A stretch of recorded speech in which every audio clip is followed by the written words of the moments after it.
I'm Josh with Waupaca Community Media. A lot to talk about this week on our update with Aaron Jensen from the Save Waupaca and Ron Sorry from the Waupaca School District. Welcome back.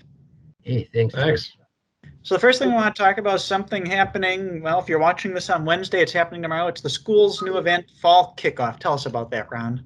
Yeah, this is a new tradition that our new athletic director, Trevor Leopold, is putting in place. So on tomorrow from 6 to 7, we will have a variety of scrimmages that represent all of our fall sports. So parents and community members are welcome to come and participate and see some of our athletes scrimmaging here prior to the season opening. Very cool. And where's that taking place? Here at the high school over by Comet Field. And then inside for like volleyball will be in the high school. So it's going on Thursday tomorrow or Thursday today, depending on when you're watching this. And a lot going on in Waupaca starting this weekend with the triathlon, Arts on the Square, and there's some other big upcoming events, Aaron. Yeah, lots of events coming up in the city of Waupaca. Like you mentioned, starting with the 20th annual Waupaca Area Triathlon. And that is going to be not only Saturday, it starts Saturday 7 a.m., goes till about 11:30, and then cleanup is done. So really, if you're a late riser and you get up around noon, you won't even notice that that's happening. But I would encourage anyone to get down there, take a look, walk around. It's just cool being around kind of that active crowd, and it's just a neat event that was brought here 20 years ago and still going. And then on top of that, there's also a potato bake on Friday night and a kids triathlon. And that's a really neat thing that kids have a blast with. So get down there if you can. Arts on the Square is also this weekend. So obviously everyone knows, or I'm sure everyone knows, we have a very strong arts and culture community, and they've had Arts on the Square humming for a long time. And that's again on Saturday as well. So really busy weekend this weekend in the city of Waupaca.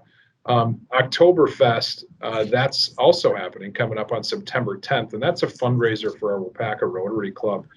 That's happening. Usually it happens downtown on Main Street, obviously with everything going on. Just an alternative location for 1 year. That's going to be at the rec center grounds. Outside there will be a tent up. And then Fall-A-Rama, September 18th, our Park and Rec Department and Friends of Waupaca Parks team up to do an event at South Park on September 18th. That starts in the morning and goes till early afternoon. Speaking of things in the community or going around the community, Ron, you had some new staff join the school district and they had a chance to go around the community, and I know you want to talk about that a little bit. Yeah, the district started this a few years ago, and our Director of Teaching and Learning, Mark Flayton, he organizes this along with the chamber and the businesses. And we have a onboarding program, and this last day of this process was on Friday of last week. And so the businesses sponsored, different businesses sponsored different new employees, new teachers. We started that day with a community tour all over our city and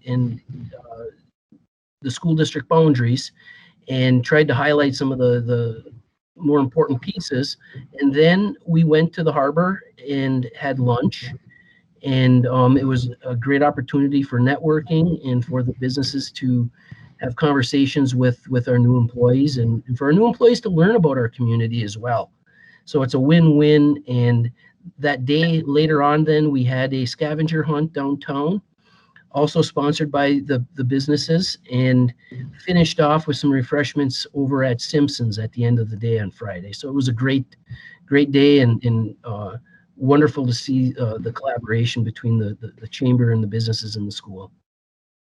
And then we'll stay with you, Ron. You're talking about been meeting more with law enforcement, looking at school security, some more truancy. Give us an update on some of the things going on there. Yeah, one of the things that our school district has is a partnership with the county law enforcement, where they're able to view all of our cameras in all 4 of our buildings. We have hundreds of cameras, and if there was a shooter incident, for instance, they would be able to live view where this was taking place, and actually have the ability with some of our cameras to follow a suspect and even zoom in and zoom out. And so they're working with the other school districts in our county to have that same type of a process in place. And so that's exciting. Also, we're looking at the turn of the new year, maybe sometime in February, doing a tabletop exercise for if there was a crisis situation in our schools, how would we handle that? And it would be probably a 4 or 5 hour commitment for us to go through that with law enforcement and kind of practice how we would handle these things. Hopefully they never happen, but if it would happen, we would be more prepared. And like you had mentioned, this truancy, that's a concern that we all have across the state and the country, and for sure our county. And so law enforcement is going to help create a committee of various stakeholders to get consistency within our county between the school districts, the judges, the district attorney, law enforcement, regarding how we deal with our truant students. So I'm going to stick with kind of the serious theme of topics. Going from school security to budgeting. The city has started their budget process for the next fiscal year 2022. And Aaron, I know you want to touch on that. The capital projects have been revealed to the city council. Yeah, last night we started our first budget workshop of 5 scheduled. We'll probably add another one in there, so there will likely be 6. That last one will be ARPA funding, and just having council discuss and strategize over how to best spend that money that's coming in from the American Recovery Act. But last night, department heads did a great job. Kathy did a great job of presenting the information, the capital projects that we have going out. We always look at it in like a 5-year span, but try to focus on really the next 2 years of projects and what's likely to happen. So all department heads went through those, gave an explanation on why it's needed in their departments. And we'll look at the entire financial impact a little later in the budget process. Partly because some of this ARPA funding could go towards helping pay for some of these things. And how does that impact the borrow? And there are, TIF district conversations and closures of potential TIF districts, and all of that comes into play too. So we're looking forward to working through that with city council. And we'll continue that over the next several months, looking for a budget adoption in likely November. So. And then in the last bit of news, anyone that's been paying attention has seen a lot of construction in the community, new houses, business remodels, etc., which means the community and economic development department's been busy, and that's planning, zoning, building inspection, all that stuff. And that means the addition of a new community and economic development director that got approved Tuesday night. So tell us who that is, Aaron. Yeah, I will. And before I get to that, I'm actually going to talk to the first thing you said, and the busyness of everything. We recently heard from the Department of Administration, and preliminary census numbers came back. And I know our signs say 6,000, but actually in the last couple of years, those are from 2010-ish, from the last census. So 2018-19, the population estimates from the Department of Administration was actually closer to 5,900. So after the census, we recently found out we're closer to 6,200. So we are growing, which is fantastic for our sustainability. Also, just in 2020, added 70 units of housing in 2020 alone. And we expect that to possibly be more in 2021 when all is said and done. So that's a good trajectory. Obviously, there's always, even though that's a goal of ours and our goal of our city councils, there are challenges that come with that as well, from a staffing standpoint, from a process standpoint. I give our staff a lot of credit for dealing with a demand that hasn't been around in 2 decades.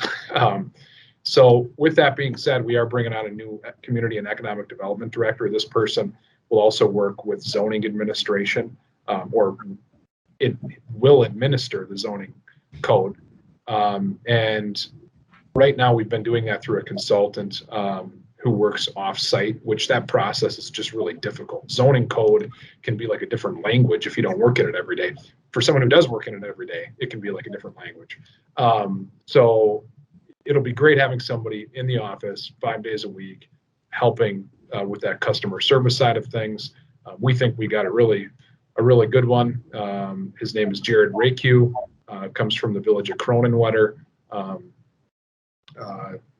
Kind of had a lot of those non-negotiables that we look for in our interview team, and we're excited for him to start on September 7th. So he's looking forward to working with the team here and helping serve our community. So.